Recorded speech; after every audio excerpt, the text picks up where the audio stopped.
আমার কাছে যেটা এখনো মানে কষ্ট লাগে বা ইয়া লাগে সেটা হচ্ছে যে ব্রাজিলকে আসলে ব্রাজিলের মতো দেখছি না।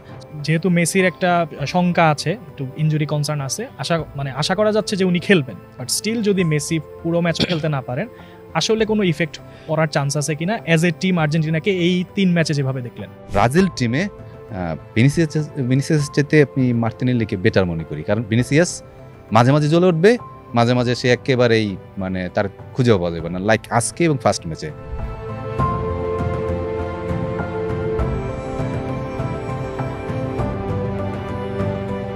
দুই ম্যাচ খেলেই আর্জেন্টিনা কোপা আমেরিকার কোয়ার্টার ফাইনাল নিশ্চিত করে ফেলেছিল। ব্রাজিলকে অপেক্ষা করতে হলো গ্রুপ পর্বের শেষ ম্যাচ পর্যন্ত। তারপরও তারা যেই ফলটা করলো শেষ ম্যাচে কলম্বিয়ার সঙ্গে, পথটা কিন্তু বেশ কঠিনই দাঁড়াচ্ছে। সহজ হওয়ার হয়তো একটা সুযোগ ছিল, কিন্তু না শুরুতেই তাদেরকে উরুগুয়ের মুখোমুখি হতে হচ্ছে। আজকে মানে ব্রাজিল যে ম্যাচটা খেললো কলম্বিয়ার সঙ্গে, সেই ম্যাচটা নিয়ে যদি আমরা শুরুতে যাই, প্রথমেই নাবিদের কাছে যদি আমরা আলোচনাতে যাই।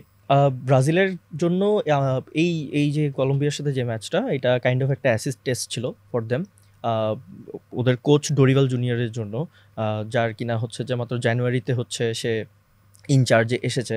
তো সেই ক্ষেত্রে ব্রাজিলকে আমি বলবো হচ্ছে যে মানে ব্রাজিলের খেলা তো ব্রাজিলের মতো না অনেক দিন ধরেই। আসলে আমরা ওই ক্রিয়েটিভিটি, ওই সৌন্দর্য আসলে ব্রাজিলের খেলার মধ্যে এখন আর দেখতে পাই না। আমার কাছে যেটা মনে হয় যে এটা one of the main reasons যে কারণে ব্রাজিল এখনও আর ব্রাজিলের মতো খেলতে পারছে না। ওই দাপট দেখিয়ে ওই ডমিনেন্স নিয়ে আসলে খেলাটা হচ্ছে না। তো এই কলম্বিয়ার ম্যাচটাতে আসলে বোঝা যেত, প্রথমে তো আসলে শুরু করেছে কোস্টারিকার সাথে 0-0 ড্র।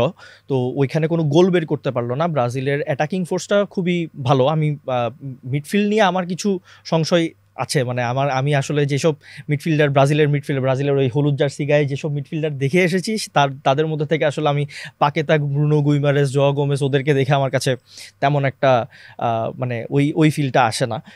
যে আমি যখন হচ্ছে যে মানে when you compare them to Kaka, Ronaldinho, ওই টাইপের প্লেয়ারদের সাথে, সো ওই ক্রিয়েটিভিটির জায়গাটা অলওয়েজ ওখানে ল্যাকিং থাকে। বাট ফ্রন্ট লাইনে কিন্তু ব্রাজিলের খুব ভালো প্লেয়ার আছে। ভিনিসিয়াস বলেন, রড্রিগো বলেন, ইভেন নেইমার না থাকারও জিনিসটা হচ্ছে যে ওইভাবে হয়তো বুঝতে পারে না এই কোয়ালিটি প্লেয়ার উপরে থাকার কারণে। কিন্তু যেই সমস্যাটা হলো যে কোস্টারিকার এগেনস্টে কোনো গোল পেল না, 0-0 ড্র হলো। তো তারপরে কিন্তু ব্রাজিল একটা খুবই ডিফিকাল্ট একটা সিচুয়েশনে পড়ে গিয়েছে। পরের ম্যাচে হচ্ছে প্যারাগুয়েও সেম কাইন্ড অফ কোস্টারিকার মতোই হচ্ছে যে ওই যে প্রায় 5টা ডিফেন্ডার পিছনে রেখে খুব লো ব্লক করে ক্লোজলি নিট গেম খেলে তারপরে তারা মানে এটা করেছে। কোস্টারিকা ওয়ার এবল টু থোয়ার্ট ব্রাজিলকে রুখে দেওয়ার যে ব্যাপারটা, ওইটা তারা করতে পেরেছে। আর প্যারাগুয়ে সেটা করতে পারেনি। ভিনিসিয়াস জুনিয়র, যাকে বলা হচ্ছে যে রিয়াল মাদ্রিদের জার্সিতে খেলতে পারে, অথবা ওই হলুদ জার্সিটা গায়ে দিলে তার সেই ওই ফ্লেয়ারটা চলে যায়। বাট ওই প্যারাগুয়ের ম্যাচটাতে ভিনিসিয়াস আসলে ওইভাবে ফুটে উঠেছেন। এরপরে গিয়ে কিন্তু হচ্ছে যে এই কোস্টারিকা প্যারাগুয়ে যদি আপনি বলেন, ওরা কিন্তু হচ্ছে টপমোস্ট টিম তো অবশ্যই না। তার মধ্যে কলম্বিয়াকে ওইভাবে ধরা হচ্ছিল। কলম্বিয়াকে ইনফ্যাক্ট কিছু আপনার মিডিয়াতে হচ্ছে বলা হচ্ছিল যে ব্রাজিলের এগেনস্টে তারা ফেভারিট, কারণ হচ্ছে তাদের 25 ম্যাচ আনবিটেন স্ট্রিক নিয়ে তারা এই ম্যাচটাতে এসেছে এবং 1-1 ড্র করে ওই আনবিটেন স্ট্রিকটা তারা হচ্ছে যে বজায় রেখেছে। বাট 10 ম্যাচ তারা উইনিং স্ট্রিকে ছিল, ওইটা থেমে গিয়েছে তারপরও। তো সেই কারণে কলম্বিয়াকে এগিয়ে রাখছিল অনেকেই, কেননা তারা গত 2 বছরে ম্যাচ হারেনি, 25টা ম্যাচ জিতেছে টানা, লাস্ট মতো হয়ে হেরেছে আর্জেন্টিনার সাথে ওয়ার্ল্ড কাপ কোয়ালিফাইংয়ে 2022-এ গিয়ে। সো সব দিক থেকে কলম্বিয়া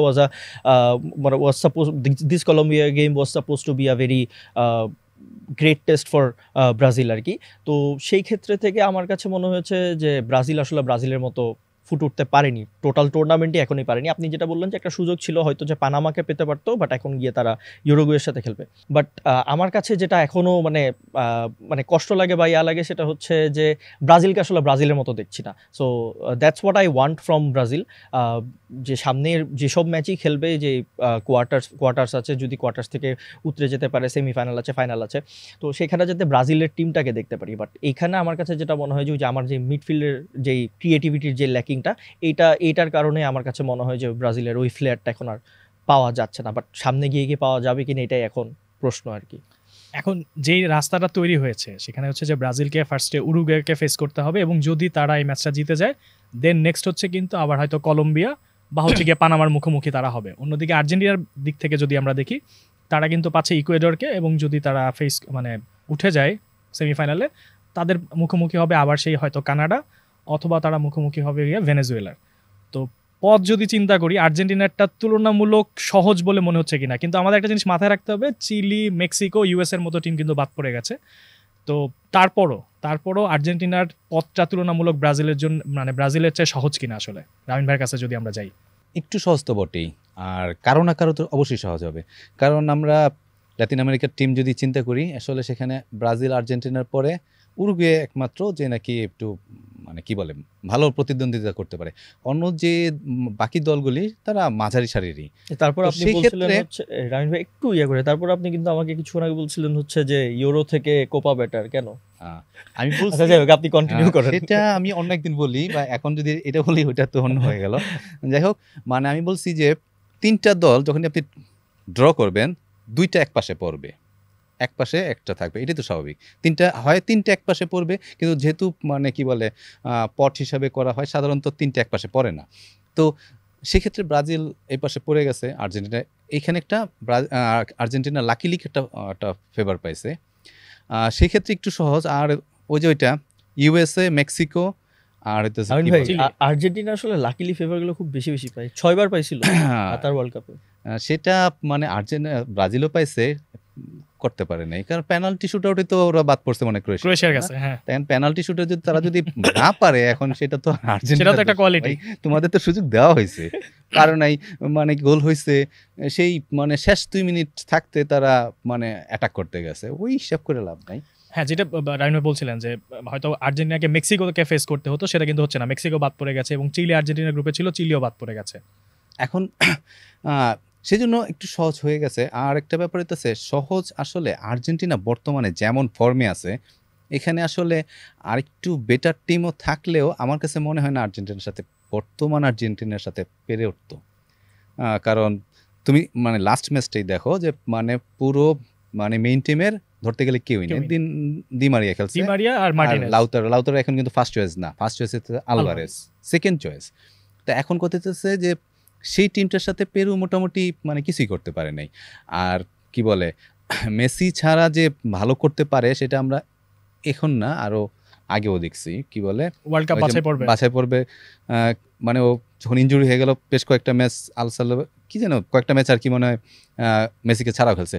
তো সুতরাং টিমটা কিন্তু এখন সম্পূর্ণ মেসি নির্ভর না, তো ওদের ভিতরে আলাদা একটা জেল চলে আসছে। আমি আশা করতে পারি যেটা হইতেছে যে অ্যাটলিস্ট ফাইনাল পর্যন্ত মানে যে টিমই থাকুক, মানে খুব একটা বেগ পেতে হতো না, এটা মানে স্মুথ হতে পারতো সহজভাবেই, এখন একটু মানে বেশি সহজ হয়ে গেছে। আপনি কি বলতেছেন আর্জেন্টিনা অলরেডি ফাইনালে? এমন কোনো মানে বড় কোনো বাধা দেখতেছি না।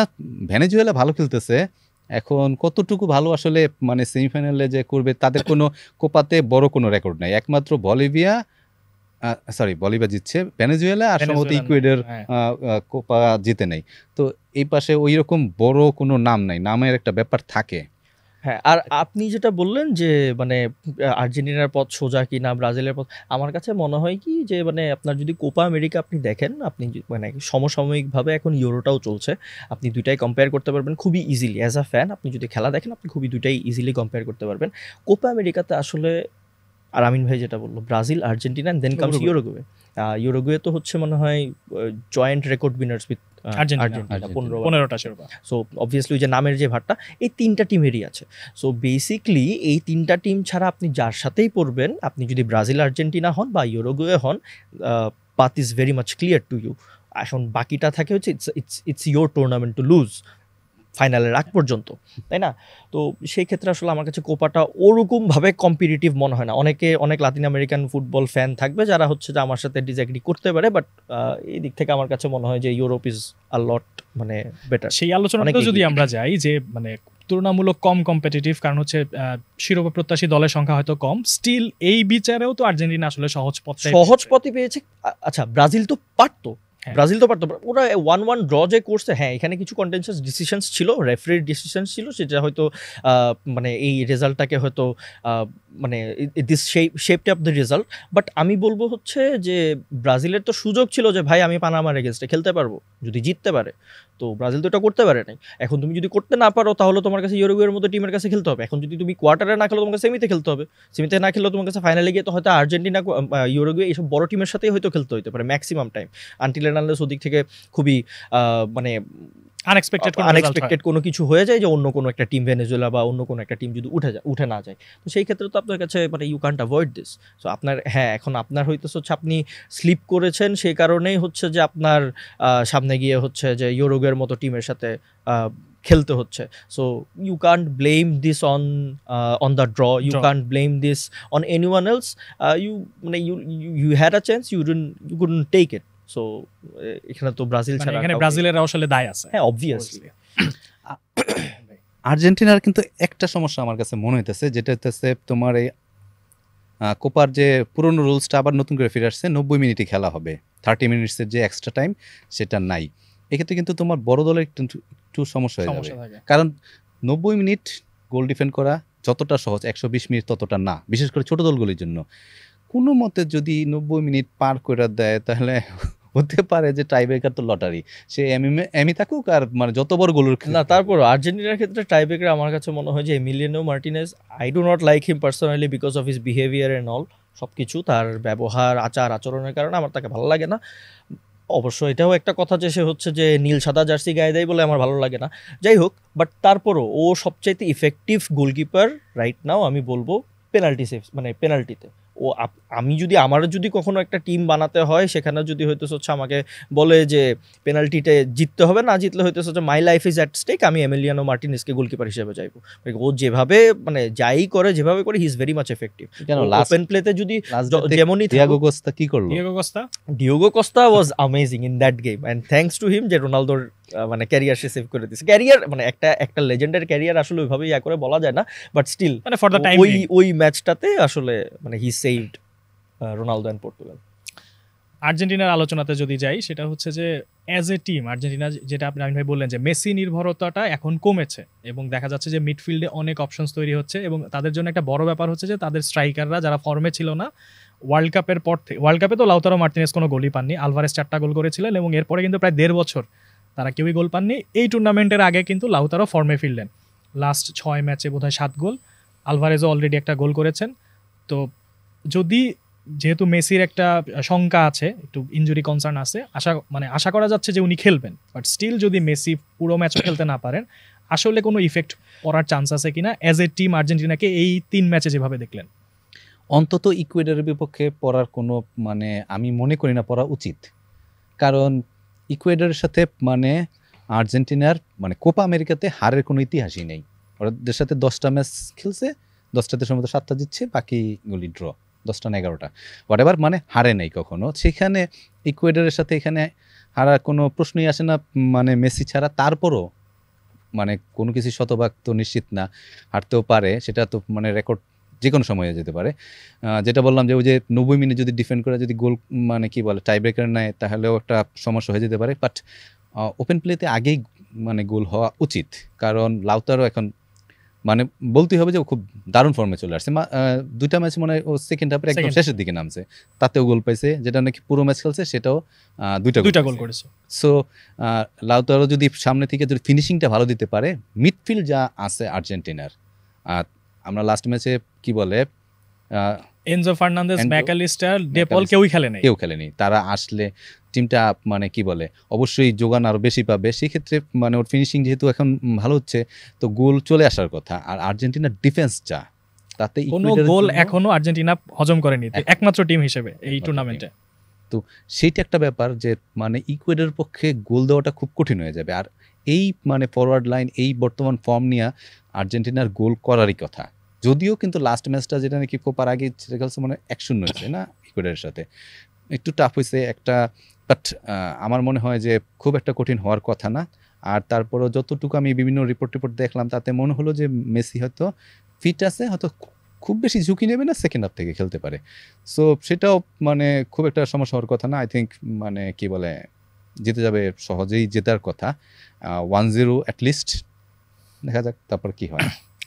এখন আর্জেন্টিনার ক্ষেত্রে যেটা রায়ন ভাই মোটামুটি একটা আমরা কনক্লুশনে যেতে পারছে যে জেতা উচিত বা এরকম কিছু। ব্রাজিলকে কিন্তু পড়তে হচ্ছে উরুগুয়ের সামনে, এবং বলা হচ্ছে যে উরুগুয়ে এইবারের যে টিমটা জেনারেশনাল ট্যালেন্ট, খুবই ভালো টিম।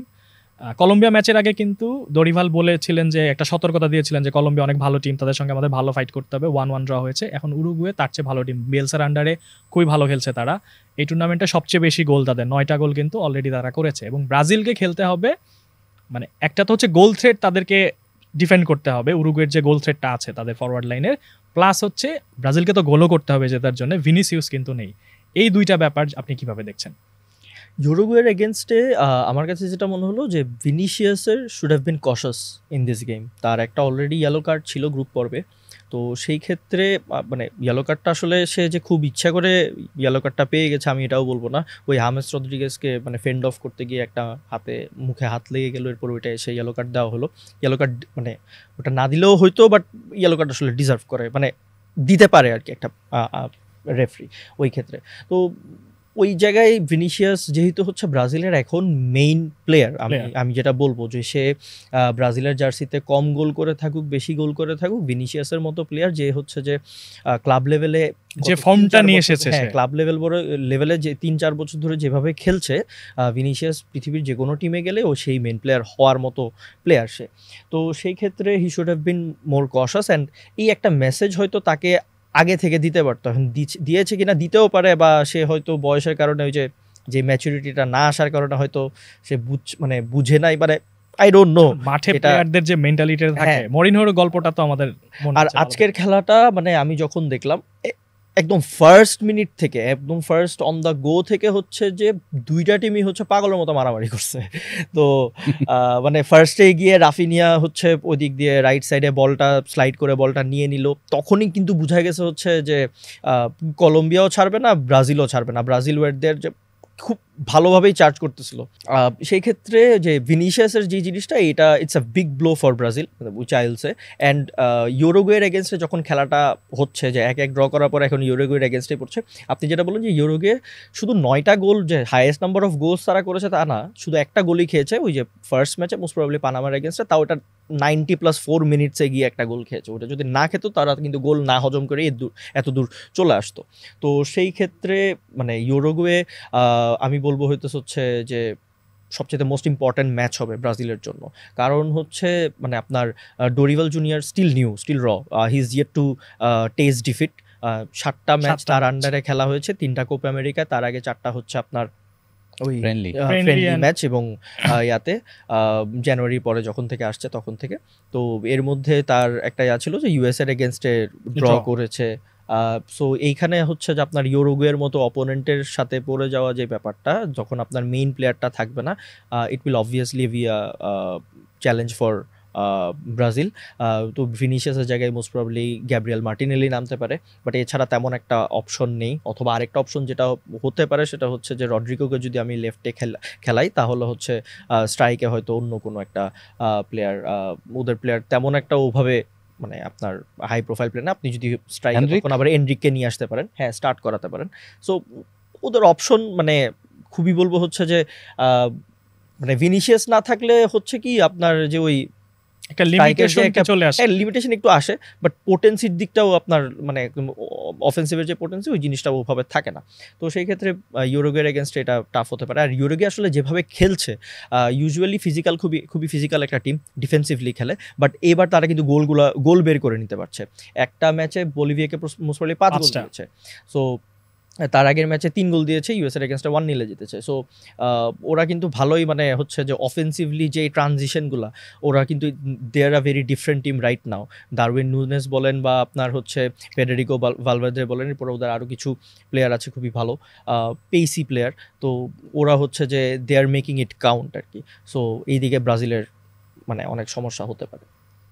ওর একটা কথা বললো না যে মানে মেসেজটা কি আসলে ভিনিসিয়াসকে দিচ্ছে কিনা, আমার কাছে মনে হয় দিচ্ছে, এবং দেওয়ার কারণেই হলুদ কার্ডটা খাইছে।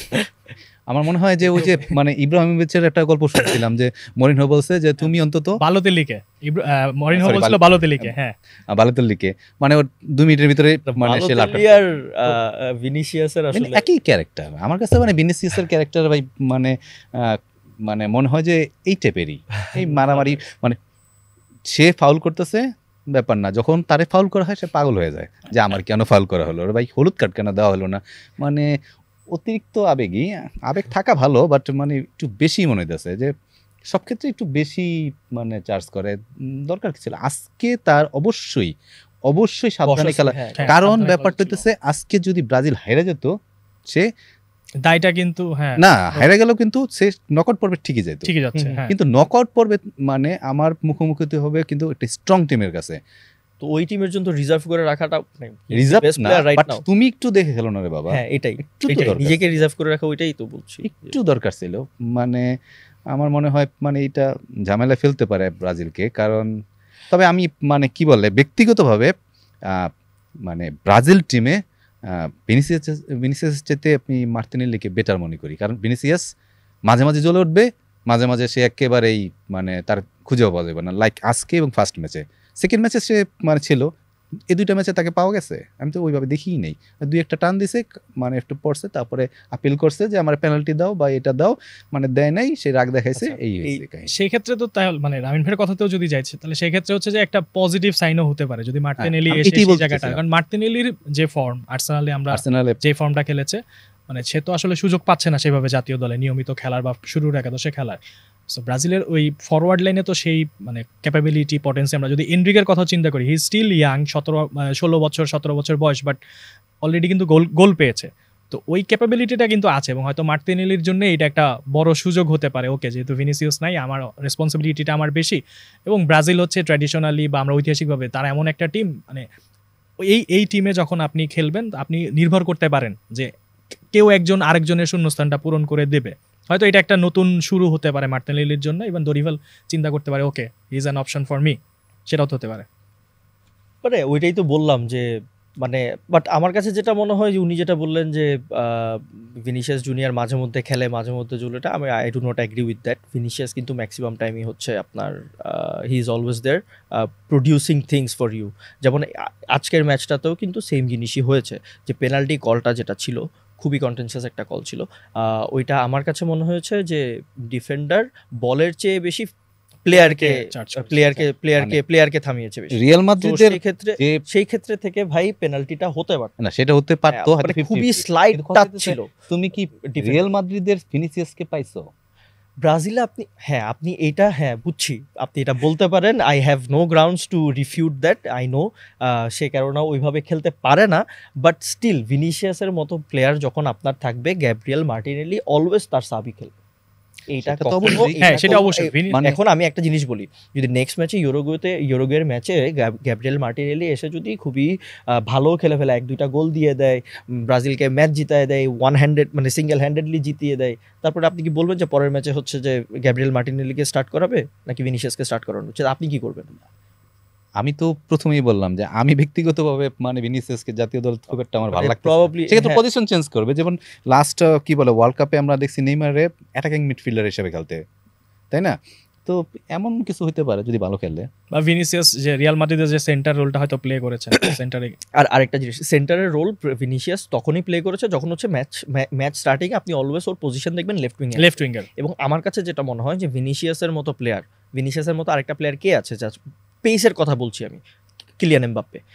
আমার কাছে মনে হয় এসব টাইপের প্লেয়ার যদি আপনার ডিসপোজালে থাকে, তাহলে আপনি তাকে তার সুবিধা মতো পজিশনে স্টার্ট করাতে হবে, এবং তাকে ওই ফ্রিডমটা দিতে হবে যে ভাই তুমি যদি লেফটে খেলো তাহলে তুমি লেফট থেকে, ওদের প্লেয়িং স্টাইলটাই এমন যে তারা হচ্ছে যে লেফট থেকে ওই স্পিড দিয়ে প্লেয়ারকে বিট করে তারপর বের হয়ে গিয়ে দেন স্পেস ক্রিয়েট করে হয় মাইনাস করবে, নিজে ঢুকে গোলটা করবে। আপনাকে ওই ফ্রিডমটা দিতে হবে। এখন ফ্রিডমের কথা বললাম, ভিনিসিয়াস রিয়াল মাদ্রিদে আসলে লেফটে খেলবে কে তাহলে? ফ্রিডম যদি তুমি দুজনকেই দাও, এমবাপ্পে এবং ভিনিসিয়াস তো একই সাইডের খেলোয়াড়। আমি এটাই বলছি যে ওটা তো মানে নেক্সট সিজনে আসলে আনচেলত্তি কি ডিসাইড করে ওইটা আমাদের দেখতে হবে, আমাদের আলাদা শো হইতে পারে আমরা, হ্যাঁ এটা নিয়ে আমরা আলাদা শো করতে পারি। সো এখন পর্যন্ত তো আমরা আলোচনাটা করলাম। এখন জাস্ট সিম্পলি যদি বলি, রামিন ভাইয়ের কাছে ফার্স্টে আসি, আর্জেন্টিনা ইকুয়েডর কে যাবে সেমিফাইনালে? অবশ্যই আর্জেন্টিনা। নাবিদের কাছে ব্রাজিল উরুগুয়ে কে যাবে সেমিফাইনালে? I want Brazil to go. There's hesitation from me. I want Brazil to go, but আমি আসলে জানি না কি হবে। রামিন ভাই যেটা বলছিল যে ব্রাজিল উরুগুয়ের ম্যাচটা হয়তো পেনাল্টিতে যেতে পারে, আমার কাছে তাই হাই মনে হয়। চান্সেস আছে। তো মানে আমি ব্যক্তিগতভাবে চাই দুইটা টিমই যাক, কারণ এমন একটা সূচি অবশ্যই। করা হয়েছে যে যাতে ব্রাজিল আর্জেন্টিনা ফাইনাল হয়, এবং আমরা যত কিছুই হোক, anti Brazil, anti Argentina, Argentina supporter, Brazil supporter, সবকিছু মিলিয়ে বললাম শেষ পর্যন্ত কিন্তু ব্রাজিল আর্জেন্টিনা ফাইনাল আমরা দেখতে চাই। মানে এই দুইটা টিমের অরা এবং এই দুইটা টিমের ঐতিহ্য এবং তাদের পারফরমেন্স এইরকম, মানে সবকিছুর ঊর্ধ্বে গিয়ে এটা আমরা চাই আসলে। তো হোপফুলি সেই পর্যন্ত যাবে, দুইটা টিমই যাবে, এবং তার আগে তো আমরা আরো কিছু শো করব, দেখা যাক কি অবস্থা দাঁড়ায়। আপনাদের দুজনকে ধন্যবাদ।